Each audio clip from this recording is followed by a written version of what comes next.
જી નમસ્કાર, હું ટીઆર જાદવ અમારી ચેનલમાં ફરીથી એક નવા વિડીયોમાં તમારું સ્વાગત છે। મિત્રો, તમે બધા મસ્ત હશો, મજામાં હશો। મિત્રો, આ વિડીયોમાં વાત કરીશું જીએસઆરટીસી ડ્રાઈવર, કંડક્ટર અને હેલ્પરની જે ભરતીના નિયમોમાં ફેરફાર કરવામાં આવેલો છે, જેમાં કયા કયા નિયમોમાં ફેરફાર કરવામાં આવેલો છે, તો તેના વિશે ડિટેલમાં આ વિડીયોમાં ચર્ચા કરીશું। તો મિત્રો, અહીં તમે જોઈ શકો છો, ડ્રાઈવર, કંડક્ટર અને હેલ્પર કક્ષાની સીધી ભરતીના નિયમોમાં સુધારો કરવા બાબત 2026 ગુજરાત રાજ્ય માર્ગ વાહન વ્યવહાર નિગમ વહીવટ ખાતું સામાન્ય સ્થાયી હુકમ ક્રમાંક 1240/2026 મધ્યસ્થ કચેરી રાણીપ અમદાવાદ ગુજરાત રાજ્ય માર્ગ વાહન વ્યવહાર વહીવટી ભરતી 1840 તારીખ 30/4/2026 એટલે કે 30/4/2026 રોજ એમાં સુધારો કરવામાં આવેલો છે। તો અહીં જે સંદર્ભો આપેલા છે 1 થી 12, તો નિગમમાં જે ડ્રાઈવર, કંડક્ટર અને હેલ્પર કક્ષામાં જે નિગમમાં એસટી નિગમમાં ડ્રાઈવર, કંડક્ટર અને હેલ્પર કક્ષામાં ભરતી માટેના જે સંદર્ભો દર્શાવેલ સામાન્ય સ્થાયી હુકમોથી વિવિધ જોગવાઈઓ નિયત કરેલી થયેલ છે અને ભરતી નિયમોની સમીક્ષા અર્થે રચવામાં આવેલ સમિતિ દ્વારા અહેવાલમાં કરેલ સૂચનો ધ્યાને લઈ નિગમ દ્વારા આંશિક ફેરફાર કરી ડ્રાઈવર, કંડક્ટર અને હેલ્પર કક્ષાના ભરતી નિયમો નીચે મુજબ નિયત કરવામાં આવેલ છે, જ્યારે સિવાયની અન્ય જોગવાઈઓ યથાવત રાખવામાં આવેલ છે। તો જે સુધારા વધારા કરવામાં આવેલા છે, તો તેના વિશે અહીં ચર્ચા કરીશું। તો અહીં તમે જોઈ શકો છો ડ્રાઈવર, તો ડ્રાઈવરમાં વિઝનની વાત કરીશું, જે આંખની દ્રષ્ટિ, બરાબર, જે તમારી જોવાની ક્ષમતા, તો ચોખ્ખું વિઝન હોવું જોઈએ, રંગ અંધત્વના ધરાવતો ન હોવો જોઈએ, એટલે કે કલર બ્લાઇન્ડનેસ ન હોવો જોઈએ, એ રોગથી પીડાતો ન હોવો જોઈએ, બરાબર, એટલે કે ચોખ્ખું વિઝન હોવું જોઈએ, આંખે બરાબર દેખાતું હોવું જોઈએ, એટલે કે ચોખ્ખું વિઝન હોવું જોઈએ। જે કલર બ્લાઇન્ડનેસ આપણે કહીએ તો એ ન હોવું જોઈએ। વયમર્યાદામાં 25 થી 35 વર્ષ, અનામત વર્ગના ઉમેદવારોને નિયમ અનુસાર ઉપલી વયમર્યાદામાં છૂટછાટ મળવા પાત્ર છે, એટલે કે 25 થી 35 વર્ષ વયમર્યાદા છે અને અનામત કેટેગરીના ઉમેદવારોને મળવા પાત્ર છે। લઘુત્તમ શૈક્ષણિક લાયકાત છે ધોરણ 10 પાસ। શામાં? તો અહીં તમે આપણે વાત શામાં કરી? ડ્રાઈવરમાં, બરાબર, તો ડ્રાઈવરમાં ધોરણ 10 પાસ ફરજિયાત શૈક્ષણિક લાયકાત। ઊંચાઈ પુરુષો માટે વાત કરીશું તો ઓછામાં ઓછી 162 સેમી અને એસટી અનુસૂચિત જનજાતિના કિસ્સામાં 160 સેન્ટીમીટર। એના પછી લાયસન્સની વાત કરીશું જે ડ્રાઈવરમાં, તો પ્રાદેશિક વાહન વ્યવહાર કચેરી તરફથી પબ્લિક વાહન ચલાવવાનું હેવી લાયસન્સ તથા બેજ હોવું જોઈએ તથા હેવી ડ્રાઇવિંગ લાયસન્સમાં ઓછામાં ઓછું 4 વર્ષ જૂનું હોવું જોઈએ। ખાસ તમે અહીં જોઈ લેજો લાયસન્સ બાબતમાં, તો કે આરટીઓ કચેરી તરફથી પબ્લિક વાહન ચલાવવાનું હેવી લાયસન્સ તથા બેજ હોવું જોઈએ અને હેવી ડ્રાઇવિંગ લાયસન્સમાં ઓછામાં ઓછો 4 વર્ષ જૂનું, એટલે કે એનો અનુભવ હોવું જોઈએ, 4 વર્ષ જૂનું હોવું જોઈએ। બ્રેકનો સમય અનુભવની ગણતરીએ ધ્યાનમાં લેવામાં આવશે નહીં તથા હેવી લાયસન્સ પછીનો ડીઝલ સહિતના ભારે વાહન ચલાવવાનો ઓછામાં ઓછો 4 વર્ષનો અનુભવનું ટ્રાન્સપોર્ટ કંપનીનું પ્રમાણપત્ર ધરાવતો હોવું જોઈએ, બરાબર। તો એ જે છે બ્રેકનો સમય અનુભવની ગણતરીમાં ધ્યાનમાં લેવામાં આવશે નહીં અને હેવી લાયસન્સ પછીનો ડીઝલ સહિતના ભારે વાહન ચલાવવાનો ઓછામાં ઓછો 4 વર્ષનો અનુભવ હોવો જોઈએ, ટ્રાન્સપોર્ટ અથવા તો કંપનીનું પ્રમાણપત્ર ધરાવતો હોવો જોઈએ, પ્રમાણપત્ર ફરજિયાત હોવું જોઈએ। મેરિટ યાદી કઈ રીતે તૈયાર કરવામાં આવશે? તો ઓએમઆર લેખિત પરીક્ષા લેવામાં આવશે, તો કે અરજીપત્રક ભરનાર તમામ ઉમેદવારોને ઓએમઆર આધારિત લેખિત પરીક્ષા માટે બોલાવવામાં આવશે। પાસ થયેલા ઉમેદવારોને લઘુત્તમ ગુણ ધ્યાને લેવામાં આવશે નહીં, એટલે કે એમાં કોઈ ચોક્કસ રાખ્યું નથી કે 40 હોવા જોઈએ ફરજિયાત લઘુત્તમ લાયકાત ગુણ, પરંતુ એમાં 0 કે તેથી ઓછા ગુણ ધરાવતા ઉમેદવારોને ડ્રાઇવિંગ ટેસ્ટ માટે બોલાવવામાં પાત્ર ગણવામાં આવશે નહીં, એટલે કે લઘુત્તમ જે લાયકાત, જે લઘુત્તમ ગુણ છે એ ધ્યાને લેવામાં આવશે નહીં। જેને 0 અથવા તો એનાથી થોડા ઓછા ગુણ, તો એ લોકોને તો બોલાવવામાં આવશે નહીં, પરંતુ જે પ્રમાણે મેરિટ હશે, એટલે કે લઘુત્તમ કોઈ ધોરણ રાખેલું નથી કે આટલા ફરજિયાત હોવા જોઈએ, 25 કે 50 કે 40 કે, બરાબર, એવું કોઈ સ્ટાન્ડર્ડ નક્કી નથી કર્યું। ડ્રાઇવિંગ ટેસ્ટ, તો 100 ગુણની ઓએમઆર પરીક્ષામાં મેળવેલ મહત્તમ ગુણને આધારે એના જાહેરાતમાં દર્શાવેલ અનામત બિન અનામત જગ્યાઓને ધ્યાને લઈ 1:2, બરાબર, એટલે કે 1 જગ્યાની સામે 2ના રેશિયો મુજબ ડ્રાઇવિંગ ટેસ્ટ માટે બોલાવવામાં રહેશે. એટલે કે જે રીતે તમે OMR પરીક્ષા આપશો તો એમાં જે તમારા જે છે મહત્તમ ગુણના આધારે તમને એક જગ્યા માટે 2 ઉમેદવારોને બોલાવવામાં આવશે ડ્રાઇવિંગ ટેસ્ટ માટે. અને પૂરતા ઉમેદવારો ન મળે, ખૂટતા ઉમેદવારો 2 ગણા વધુ ઉમેદવારોને ડ્રાઇવિંગ ટેસ્ટને બોલાવવાના રહેશે. ત્યારે એક સરખા ગુણ ધરાવતા તમામ ઉમેદવારોને ડ્રાઇવિંગ ટેસ્ટ માટે બોલાવવાના રહેશે. જો ઉમેદવારો ઓછા હશે તો એને જે ખૂટે છે તો એના 2 ગણા બોલાવવામાં આવશે. 50 ગુણના ડ્રાઇવિંગ ટેસ્ટમાં પાસ થવા માટે તમારે 35 લઘુત્તમ ગુણ ફરજિયાત લાવવાના રહેશે. એટલે કે ટેસ્ટમાં રાખેલું છે કે તમારે આટલા રાખવાના છે, ગુણ ફરજિયાત 35 લાવવાના રહેશે. જે સંસ્થાના જે નિયમ નંબર મહિલા ડ્રાઈવર માટે નિયત કરવામાં આવેલ જોગવાઈઓ જે છે જૂની, બરાબર, તો એ પ્રમાણે યથાવત રહેશે. મેરિટ યાદી કઈ રીતે બનશે? તો કે OMR લેખિત પરીક્ષામાં 100 ગુણમાંથી જે મેળવેલ 40% એનું વેઇટેજ ગણવામાં આવશે. એટલે કે લેખિત જે તમે પરીક્ષા આપશો એના 40% ગણવામાં આવશે અને ડ્રાઇવિંગ ટેસ્ટના 50 ગુણમાંથી મેળવેલ ગુણના 60 વેઇટેજનો સરવાળો કરી, બરાબર, જે તમે ડ્રાઇવિંગ ટેસ્ટ છે 50 ગુણ એના 60% ગણવામાં આવશે. અને જાહેરાતમાં દર્શાવેલ અનામત બિન અનામત જગ્યાઓ ધ્યાનમાં લઈને મેળવેલ મહત્તમ ગુણને આધારે મેરિટ યાદી તૈયાર કરવામાં આવશે. બરાબર, તો આ ડ્રાઈવર માટેનું. કંડક્ટરની વાત કરીશું. વિઝન ચોખ્ખો હોવું જોઈએ, બરાબર. એના પછી વાત કરીશું વયમર્યાદા. તો 18 થી 35 વર્ષ અનામત જે ઉમેદવારો છે એમને જે છૂટછાટ મળવાપાત્ર છે એ મળશે. એના પછી વાત કરીશું લઘુત્તમ શૈક્ષણિક લાયકાત. તો ધોરણ 10 પાસ હોવો જોઈએ. લાયસન્સની વાત કરીશું તો કે RTO કચેરી, પ્રાદેશિક વાહન વ્યવહાર કચેરી તરફથી મેળવેલ વેલિડ લાયસન્સ અને બેજ ધરાવતો હોવો જોઈએ, બરાબર. મેરિટ યાદી તૈયાર કરવાની પદ્ધતિ કઈ રીતની છે? તો કોઈ OMR લેખિત પરીક્ષા તમારે લેવામાં આવશે.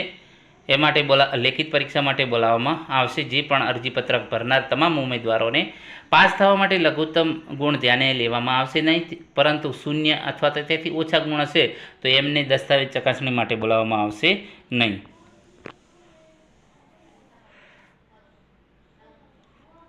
એના પછી વાત કરીશું દસ્તાવેજ ચકાસણી કે OMR પરીક્ષામાં મેળવેલ મહત્તમ ગુણના આધારે જાહેરાતમાં જે દર્શાવેલ અનામત બિન અનામત જગ્યાઓ ધ્યાને લઈ મેળવેલ મહત્તમ વેઇટેજ ગુણને આધારે મેરિટ યાદી તૈયાર કરી એના 1.5 ગણા ઉમેદવારોને દસ્તાવેજ ચકાસણી માટે બોલાવવાના રહેશે. પૂરતા ઉમેદવારો ન મળેથી જરૂરિયાત મુજબ ઉમેદવારોને દસ્તાવેજ ચકાસણી માટે બોલાવવાના રહેશે. ત્યારે એક સરખા ગુણ ધરાવતા ઉમેદવારોને દસ્તાવેજ ચકાસણી માટે બોલાવવાના રહેશે. એટલે કે જે તમે મહત્તમ ગુણ મેળવશો OMRમાં તો એ પ્રમાણે તમને દસ્તાવેજ ડોક્યુમેન્ટ વેરિફિકેશન માટે બોલાવશે. એમાં 1.5 ગણા બોલાવવામાં આવશે. જો ઉમેદવારો નહીં મળે તો એના ફરીથી એના જે પૂરતા ઉમેદવારો ન મળે તો એ મુજબ જરૂરિયાત મુજબ બીજા ઉમેદવારોને પણ બોલાવી શકશે. મેરિટ યાદી. તો OMR પરીક્ષામાં મેળવેલ મહત્તમ ગુણના આધારે જે જાહેરાતમાં દર્શાવેલ અનામત બિન અનામત જે જગ્યાઓ ધ્યાને લઈને મેરિટ બનાવવામાં આવશે. એના પછી હેલ્પરની વાત કરીશું. તો હેલ્પરમાં ચોખ્ખું વિઝન હોવું જોઈએ. વયમર્યાદા 18 થી 35 વર્ષ. અનામત વર્ગના ઉમેદવારો માટે નિયમનો અનુસાર જે ઉપલી વયમર્યાદામાં છૂટછાટ મળવાપાત્ર રહેશે જે અનામત ઉમેદવારો છે. લઘુત્તમ જે શૈક્ષણિક લાયકાત શું હોવી જોઈએ? તો કે ITI એમાં mechanic motor vehicle, mechanic diesel, general mechanic, fitter, turner, electrician, sheet metal worker, automobile body repairing, welder cum fabricator, welder, machinist, carpenter, painter, general automobile painter રિપેરિંગનો ઓછામાં ઓછો 1 વર્ષનો કોર્સ પાસ હોવો જોઈએ. અગ્રતા માટે જે વધારાની લાયકાત તો સરકારી, અસરકારી, જાહેર સાહસ અથવા તો કોઈ પણ પ્રાઇવેટ લિમિટેડ કંપનીમાં ઉમેદવાર દ્વારા લઘુત્તમ શૈક્ષણિક લાયકાતમાં દર્શાવેલ ટ્રેડમાં જ એપ્રેન્ટિસ પૂર્ણ કરી હોય અને એ પાસ અંગેનું NCVTનું પ્રમાણપત્ર હોવું જોઈએ. એટલે કે નેશનલ કાઉન્સિલ ફોર વોકેશનલનું ટ્રેનિંગ સર્ટિફિકેટ હોવું જોઈએ. મેરિટ યાદી કઈ રીતે તૈયાર કરવામાં આવશે? તો OMR લેખિત પરીક્ષા લેવામાં આવશે. અરજીપત્રક ભરનાર તમામ ઉમેદવારોને OMR આધારિત લેખિત પરીક્ષા માટે બોલાવવામાં આવશે. આ ખાસ સારું થયું છે કે લેખિત પરીક્ષા માટે કોને બોલાવવા? તો જેટલા ઉમેદવારોએ લેખિત પરીક્ષા જેમણે ફોર્મ ભર્યા છે તો એમને તમામને લેખિત પરીક્ષા માટે બોલાવવામાં આવશે. આ એક સારું જે છે સુધારો થયો છે, કારણ કે દરેકને પરીક્ષા આપવા મળશે અને પોતાની જે ક્ષમતા છે એ પ્રમાણે પોતાનું મેરિટ બનાવીને નોકરી મેળવી શકશે. તો આ ઘણો એવો સારો સુધારો છે કે પહેલાં કેવું હતું કે તમે જે તમારું આઈટીઆઈના જે તમારું આઈટી અને એપ્રેન્ટિસના બંનેના 70% અને એ 70માંથી જે તમે ટકા મેળવેલા બરાબર એના આધારે મેરિટ બની અને પછી તમે લેખિત પરીક્ષા આપી શકતા. પરંતુ હવે સરકારે સુધારો કરેલો છે, મતલબ કે એસટી નિગમે, કે અરજીપત્રક ભરનાર તમામ ઉમેદવારોને OMRમાં લેખિત પરીક્ષા માટે બોલાવવાના રહેશે. પાસ થવા માટે કોઈ લઘુત્તમ ધોરણ રાખેલું નથી, પરંતુ 0 કે તેથી ઓછા જે માર્ક્સ ધરાવશે એમને બોલાવવામાં આવશે નહીં. દસ્તાવેજ ચકાસણી, તો આમાં પણ ઘણો એવો સારો સુધારો કરવામાં આવેલો છે કે OMR પરીક્ષામાં મેળવેલ ગુણના 90 ઘણું સારું કહેવાય, કારણ કે આમાં ઘણા મિત્રો સારી એવી મહેનત કરતા હોય છે અને એમના આઈટીઆઈ ને એપ્રેન્ટિસના લીધે ઓછા માર્ક્સ હોય તો મેરિટમાં નથી આવતા. પરંતુ આ ઘણો એવો સારો સુધારો કર્યો છે કે OMRમાં મેળવેલના 90% ઘણો સારો સુધારો કર્યો છે ને એપ્રેન્ટિસના તમારા 10%. તમારી પાસે એપ્રેન્ટિસ સર્ટિફિકેટ છે તો એના 10% ગુણ ગણી અને એ રીતે 100નું માર્ક્સ બનશે. જે જાહેરાતમાં દર્શાવેલ અનામત બિન અનામતને ધ્યાને લઈ મહત્તમ વેઇટેજ ગુણના આધારે મેરિટ યાદી તૈયાર કરી એના 1.5 ગણા ઉમેદવારોને ડીવી માટે બોલાવવામાં આવશે અને પૂરતા ઉમેદવારો ન મળે જરૂરિયાત મુજબ વધુ ઉમેદવારોને દસ્તાવેજ ચકાસણી માટે બોલાવવાના રહેશે. ત્યારે એક સરકાર ધરાવતા ઉમેદવારોને દસ્તાવેજ ચકાસણી માટે બોલાવવામાં આવશે. OMR પરીક્ષામાં મેળવેલ ગુણના 90% વેટેજ ગુણ તેમજ અરજીપત્રકમાં લઘુત્તમ શૈક્ષણિક લાયકાતમાં દર્શાવેલ આઈટીઆઈ ટ્રેડમાં જ એપ્રેન્ટિસ પૂર્ણ કરેલ હોવું જોઈએ. આ ખાસ ઉલ્લેખ કરવામાં આવેલો છે કે જો તમે ઇલેક્ટ્રિશિયન કરેલું છે અને તો તમારે ઇલેક્ટ્રિશિયનની અંદર જ તમારે એપ્રેન્ટિસ કરેલું હોવું જોઈએ. ઇલેક્ટ્રિશિયન કર્યું છે ને લાઇનમેનનું સર્ટિફિકેટ હશે તો નહીં ચાલે. આ ખાસ ધ્યાન રાખજો. અને દસ્તાવેજ ચકાસણી સમયે એપ્રેન્ટિસનું પ્રમાણપત્ર ધરાવતા હોય તો 10 ગુણ મળવાપાત્ર રહેશે. અને જો દસ્તાવેજ ચકાસણી સમયે એપ્રેન્ટિસનું માન્ય પ્રમાણપત્ર ન ધરાવતા તો એમને 10 ગુણ મળવાપાત્ર રહેશે નહીં. ખાસ તમારે ધ્યાન કે તમે જે ટ્રેડ ફિટર છે તો ફિટરમાં જ હોવું જોઈએ, પછી બોઇલર એટેન્ડન્ટ કે બીજું કોઈમાં એપ્રેન્ટિસ ન હોવું જોઈએ. ફિટર તો ફિટર, વેલ્ડર તો વેલ્ડર, બરાબર. જેમાં તમે એપ્રેન્ટિસ કર્યું છે મતલબ કે જે તમારો ટ્રેડ છે એમાં જ તમારે એપ્રેન્ટિસ સર્ટિફિકેટમાં એ જ ટ્રેડનું નામ હોવું જોઈએ, તો જ તમારે 10 ગુણ મળવાપાત્ર રહેશે, બરાબર. ઉદાહરણ તરીકે વાત કરીશું કે ઉમેદવારે આઈટીઆઈમાં ઇલેક્ટ્રિશિયન કોર્સ પાસ કરેલો હોય અને એપ્રેન્ટિસશીપ ઇલેક્ટ્રિશિયન ટ્રેડમાં જ પૂર્ણ કરી હોય તો એને અગ્રતા માટે વધારાની શૈક્ષણિક લાયકાત માટે લાયક ઠરશે. કારણ કે અગાઉ જે 2025માં ભરતી આવેલી છે એમાં કોઈ આ ટાઈપના જે મુદ્દાઓનો સમાવેશ નહોતો કરવામાં આવેલો, કંઈ સ્પષ્ટતા કરવામાં આવેલ નથી.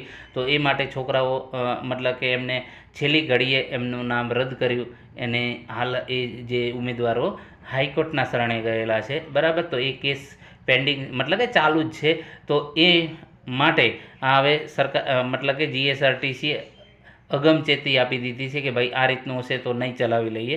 ઉમેદવારે આઈટીઆઈમાં ઇલેક્ટ્રિશિયન કોર્સ પાસ કરેલો હશે પરંતુ એપ્રેન્ટિસ ઇલેક્ટ્રિશિયન ટ્રેડ સિવાયના અન્ય કોર્સમાં કરેલો હશે, લાઇનમેન કે વાયરમેન, તો તેમને અગ્રતા માટે વધારાની લાયકાત ગણવામાં આવશે નહીં ને ઉમેદવારી રદ થશે. આ ખાસ ધ્યાન રાખજો. મેરિટ યાદી કઈ રીતે તૈયાર થશે કે OMR પરીક્ષામાં મેળવેલ ગુણના 90% વેટેજ ગુણ તથા એપ્રેન્ટિસશીપના જે 10 ગુણનો સરવાળો કરી જાહેરાતમાં જે અનામત બિન અનામતની જગ્યાઓ ધ્યાને લઈને મહત્તમ વેટેજના આધારે મેરિટ યાદી, પ્રત્યક્ષ યાદી, પસંદગી યાદી તૈયાર કરવામાં આવશે. વધુમાં રમતવીર ઉમેદવારો માટે તેઓને સ્પર્ધાત્મક પરીક્ષામાં મેળવેલ ગુણના 5% ઉમેરીને મેરિટ યાદી તૈયાર કરવાની રહેશે. એટલે કે જેની પાસે રમતગમતનું સર્ટિફિકેટ છે તો એમને 5% ગુણ ઉમેરાશે. ઉમેદવાર દ્વારા રજૂ કરવામાં આવેલ રમતગમતનું પ્રમાણપત્ર જો કોઈ તબક્કે માન્ય કક્ષાનું માન્ય રમતનું ન સ્થાપિત થાય તો એ 5 ગુણનો વધારો રદ કરી તે મુજબ પુનઃ મેરિટ નક્કી કરવામાં આવશે. ઉપરોક્ત આજે જાહેરાત પ્રસિદ્ધ થયાથી તારીખથી અમલ કરવાનો રહેશે. હવે પછી કોઈ પણ નવી ભરતી આવશે તો એને મતલબ કે આ લાગુ પડશે. આજે મળ્યાની પહોંચ મુખ્ય મહેકમ અધિકારીને અવશ્ય પાઠવવાની રહેશે. ઉપાધ્યક્ષ અને વહીવટી સંચાલક, ગુજરાત રાજ્ય માર્ગ વાહન વ્યવહાર નિગમ, અમદાવાદ, બરાબર. તો આ મિત્રો જે તમારે સુધારા વધારા જે હેલ્પર ડ્રાઈવર કંડક્ટર માટેના જે સુધારા વધારા છે તો આમાં તમામે તમામ આપેલું છે.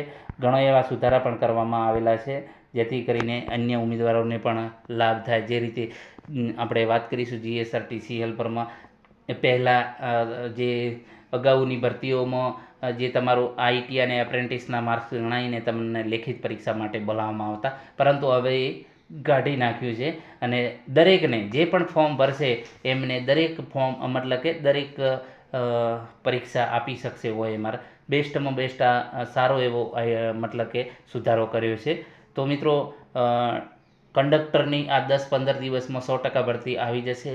તમારા પોતાના ડોક્યુમેન્ટ તૈયાર રાખજો. ટૂંક સમયમાં ભરતી જે માહિતી જે સૂત્રોના આધારે ટૂંક સમયમાં કંડક્ટરની 10 દિવસની અંદર ભરતી જાહેર થઈ જશે 100%. એટલે જે પણ તમારે ડોક્યુમેન્ટ બાકી હોય ડોક્યુમેન્ટ તૈયાર કરીને રાખજો. 100% ભરતી કંડક્ટરની રિલીઝ થઈ જશે 10-15 દિવસની અંદર. તો એ પ્રમાણે આ નિયમો એક વખત જોઈ લેજો અને બીજા મિત્રોને પણ શેર કરજો, જેથી કરીને જે મિત્રો ડ્રાઈવર કંડક્ટર હેલ્પરની તૈયારી કરી રહ્યા છે બરાબર, તો એ લોકોને પણ આ નિયમો શેર કરજો જેથી કરીને એમને પણ માહિતી મળે. આભાર.